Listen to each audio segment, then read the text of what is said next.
Welcome to the next video from our channel, dear viewers and friends. In recent days, the tension at the Southeast Asian border has been hotter than the scorching summer sun. Shocking news about a modern Thai F16 fighter jet being shot down by Cambodian air defense forces has spread rapidly, creating a real fever on international military forums. Is this a historic turning point on the battlefield, or just a false start from keyboard warriors? And more importantly, amid the ongoing gunfire at the border, why did a delegation of high-ranking Cambodian army officers suddenly appear at Vietnam's Ba Son Corporation, a unit specializing in warship construction? Was this a coincidence, or a strategic move full of calculations to change the situation? We will dissect the full truth right here. But before diving into the details, please don't forget to subscribe and like this video. This is the simplest way to support the channel and motivate us to bring you in-depth and timely analyses. Thank you, and let's begin now. First, we must address the authenticity of the rumor about the F-16 aircraft being shot down. This type of news spreads incredibly fast, much like how an ex flips their attitude.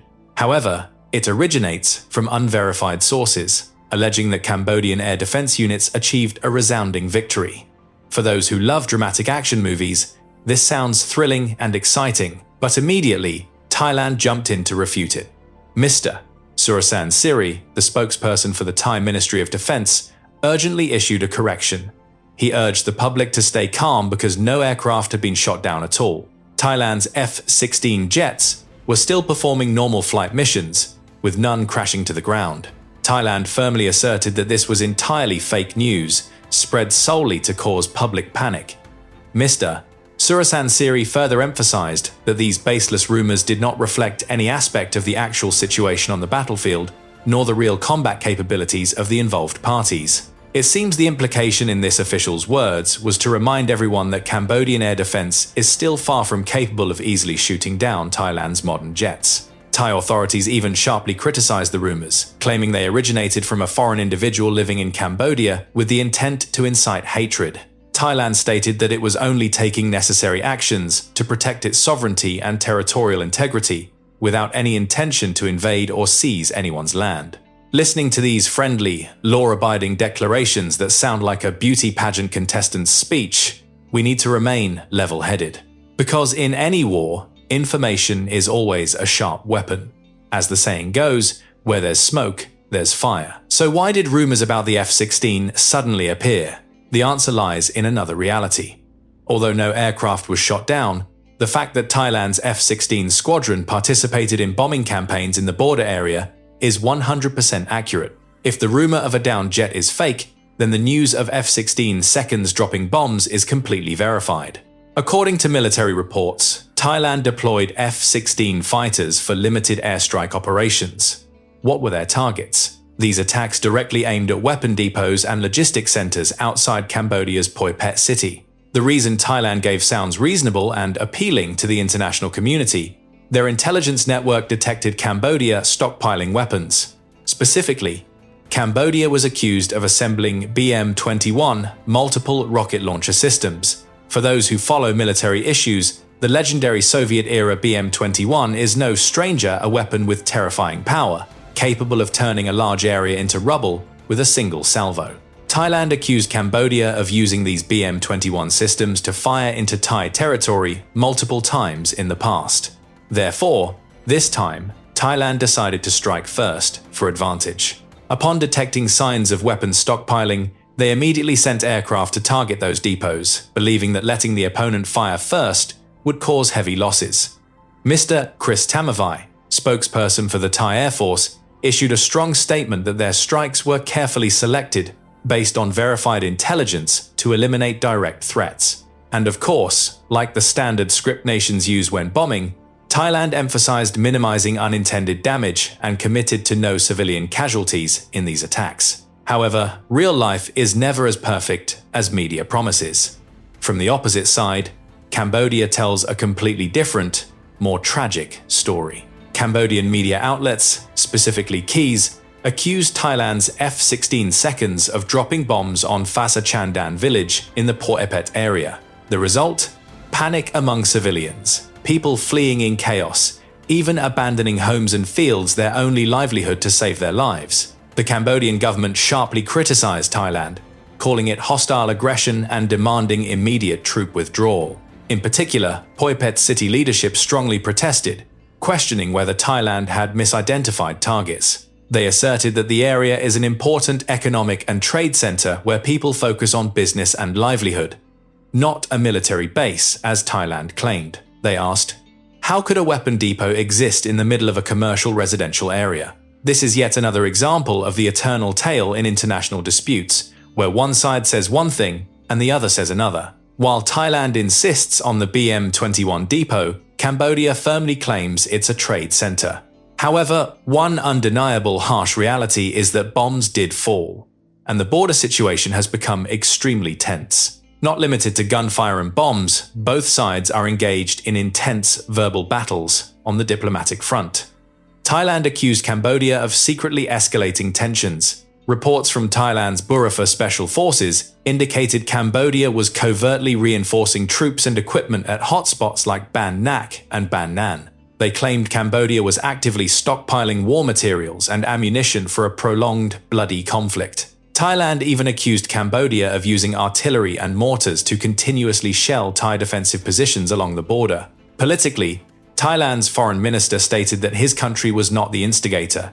He called on Cambodia to show genuine goodwill for peace and strictly adhere to previous ceasefire agreements. The message implied Thailand desires peace, but if the opponent continues firing, Thailand would have to respond proportionally. On the other side, Cambodian Prime Minister Hun Manet, a young leader trained in Western education, made measured diplomatic statements. He urged Thailand to act transparently, exercise restraint, and reaffirmed Cambodia's priority for peaceful dialogue. However, words are one thing. Actions on the ground are another. In Phnom Penh, an atmosphere of anxiety and fear has enveloped daily life. Authorities issued a strict ban on operating drones over the city. The reason? Public psychology is unstable. Seeing any flying object triggers fears of enemy reconnaissance or suicide drones. These fears led to rampant false rumors causing chaos. Phnom Penh's police chief spent much time explaining to citizens that what they saw were normal civilian flights landing, not enemy drones. Despite reassurances, the drone ban remains strict, with severe penalties for violations. This reflects Cambodia's deep concerns about internal security and fears of sabotage. This conflict is no longer just between Thailand and Cambodia. It risks drawing in the region and major powers. First, the United States, closely monitoring the region, seeing two allies and partners clashing. U.S. Secretary of State Marco Rubio immediately called Thailand's foreign minister. They agreed to maintain regular communication and exercise maximum restraint to prevent escalation. The US maintained its traditional stance of deep concern and calls for de-escalation. Even Donald Trump's name was mentioned. Sources claim the October ceasefire in Kuala Lumpur had his support.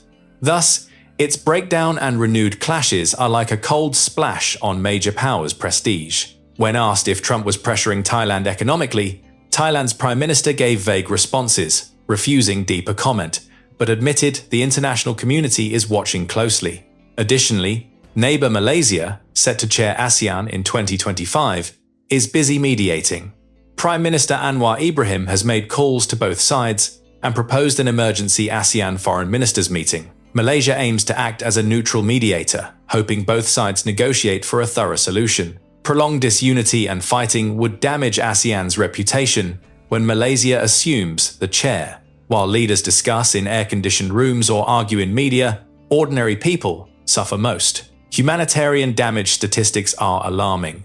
Over 500,000 border residents forced to evacuate, abandoning homes and possessions. This number poses huge pressure on local food and medical systems. Thailand's Prime Minister Anutin Charnvirakul stated that for negotiations to resume, Cambodia must show real goodwill through actions, not just words. Thailand laid out 3 firm conditions for a genuine ceasefire.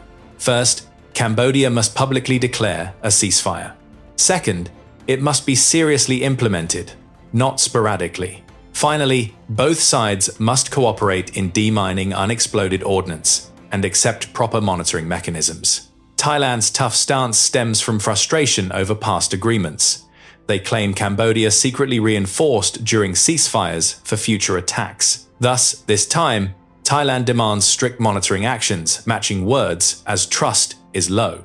Thailand also accused Cambodia of using areas near important cultural sites or sacred temples for weapon storage or ambushes. This is a deep tactical ploy. If Thailand attacks, it risks international condemnation for destroying heritage. If not, Cambodian forces can hide and fire. A true dilemma. Overall, key takeaways. First, F16 shoot-down rumors may be fabricated, but serve to ignite nationalism and aggression on both sides. Second, this is not just a minor border land dispute, but a contest for political status, strategic trust, and major power influence. Thailand asserts regional military dominance. Cambodia proves it's no longer easily bullied. Third, despite ASEAN or US intervention, the core issue remains between these neighbors. One suspects the other of smuggling weapons, the other accuses bullying. This chicken and egg cycle has no clear end. Finally, as in all wars, innocent civilians suffer, most families fleeing along the 800 kilometers border. We outsiders hope leaders' cool heads prevail over hot triggers. This story will likely have more complex developments ahead. Amid ongoing border gunfire, Thai F-16 seconds circling for power display, and Hun Sen grappling with defense gaps, a surprising event occurred. A delegation of high-ranking Cambodian officers visited Vietnam. Notably, their destination Ba Son Corporation raised eyebrows among analysts. Why visit a naval shipyard during intense land and air clashes? These were army officers specializing in ground warfare, visiting a naval unit amid crisis. Absurd planning to buy warships for mountains or rafts for border crossings. Reality is more complex. In politics and military, every move has strategic intent. This seemingly friendly visit hides deep calculations, a clever maneuver by Cambodia feeling cornered. Today, we analyze why these officers visited Ba Son. Was it seeking help, or a feint to pressure the northern neighbor?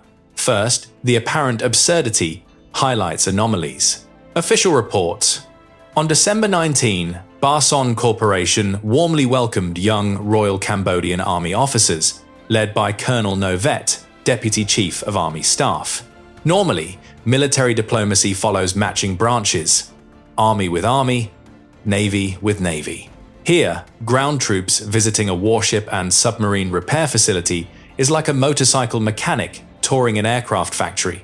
No professional overlap. Two possibilities. First, Cambodia lacks personnel, sending anyone available. Unlikely in wartime, no one has time for tourism. Second, and more plausible, the army label and Ba Son location are covers.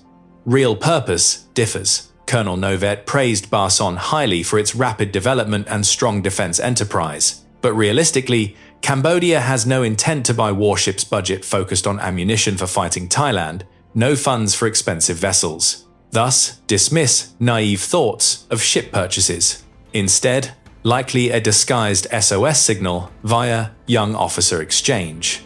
Ba Son is not just a shipyard, but a core Vietnamese defense industry unit with master engineers in mechanics, engine repair, and restoring old equipment. Amid intense Thai pressure, Cambodia's mostly Soviet-era or cheap Chinese weapons are degrading from combat. Tanks losing tracks, artillery barrels cracking, armored vehicles stalling. Cambodia lacks strong defense industry, even screws not self-produced, let alone overhauling tanks or artillery. Normally, discard or wait for Chinese technicians, but in crisis, too far and slow. Vietnam, nearby neighbor with wizard-level mechanics, can repair anything. Sending army officers to Ba Son likely probes technical support, politely signaling equipment breakdowns and requesting Vietnam's large factories and skilled workers for parts or engine overhauls. For Ba Son, recasting artillery barrels or gears is routine. Officers touring production assesses Vietnamese capabilities firsthand. Also a deep political move. Cambodia feels isolated. China only expresses concern. ASEAN silent. Needs backing for deterrence against Thailand. Vietnam, the Indochina tiger, fits best. Public visits, photos, handshakes, wreath-laying, media coverage send clear message to Bangkok. Don't overdo it, we have Big Brother Vietnam nearby. If you hurt us too much, will complain, and you'll regret it. Vietnam, avoiding direct intervention, hosts warmly to remind Thailand of moderation, don't let fire spread. Vietnam won't sit idle if neighbor excessively pressured. This visit acts as protective charm, borrowing Vietnam's prestige to deter decisive Thai attacks. Moreover, Vietnam-Cambodia-China relations are complex like soap operas. Recently, Cambodia leaned toward China for aid and weapons, cooling ties with Vietnam, even allowing ream-based development, raising Vietnamese concerns. But in real crisis, distant rich suitor China didn't rush aid as promised. This left Cambodia disappointed. So, a jealousy political move. Intimate Vietnam visit signals Beijing if no quick aid, will return to old flame Vietnam, costing China key belt and road link. Thus, Ba Son visit hits two targets: seek Vietnamese support, pressure China for commitments. Beyond politics, as business, Ba Son prioritizes profit. If Cambodia needs equipment repair or river patrol boats for Phnom Penh along Mekong, great opportunity. Though budget limited, defense spending significant. Better they spend on Vietnamese high-speed boats or maintenance than Chinese junk earns forex, reveals their military strength, creates technical dependence for future parts. Ba Son's Colonel Nguyen Quang Vinh, a firm desire for comprehensive, long-term cooperation, comprehensive implying economic, business beyond formalities. In summary, Cambodian army officers' sensitive timing Ba Son visit is no accident. It's multi-purpose chess by veteran like Hun Sen, SOS to Vietnam for logistics, technical aid amid escalation, diplomatic shield deterring Thailand, psychological blow pressuring China. Vietnam hosts respectfully but cool-headed, ready with tea and tours but direct military aid or intervention. Vietnam sticks to four no's defense policy. We love peace, avoid neighbor disputes. If equipment breaks, bring for paid repair. Southwest border stability benefits Vietnam. War-torn Cambodia offers no gain. Overly strong China-aligned Cambodia, neither. Maintaining Cambodia needing mild Vietnamese support is best diplomatic balance. Cambodian officers return impressed by Vietnam's grand defense industry. Seeing their outdated gear, they'll realize good ties with skilled, kind neighbor beats distant, empty promises. That's the end of our analysis. What do you think about these developments? Comment below and see you in the next video.